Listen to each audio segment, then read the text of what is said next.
गैया के गोबर से अंगना लिपवनी चौका चनन पुराई हो। जय हो मैया जय जय माँ, जय हो मैया जय जय माँ। गैया के गोबर से अंगना लिपवनी चौका चनन पुराई हो। आहो पवन करनवा भवानी मैया रुसली मानली न कतनो मानाई हो। आहे पवन करनवा काली मैया रुसली मानली न कतनो मानाई हो।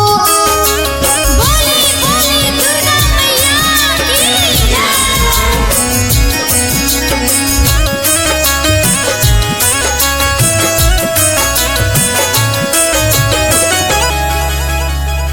बाभन के पुतावा के घर बोलवाई के अहिरू के गैया के दूधवा मंगाई के।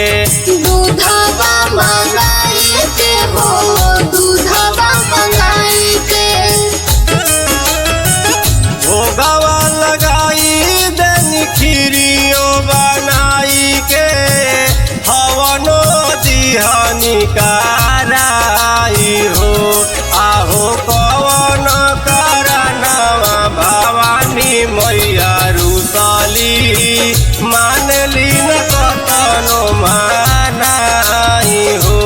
आहे पवन करनवा काली मैया रुसली मानली न कतनो मानाई हो। बोली बोली शेरावाली मैया की जय।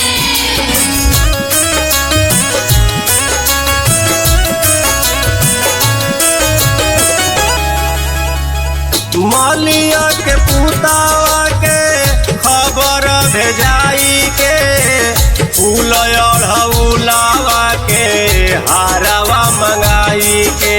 हारवा मंगाई के हो, हारवा मंगाई के।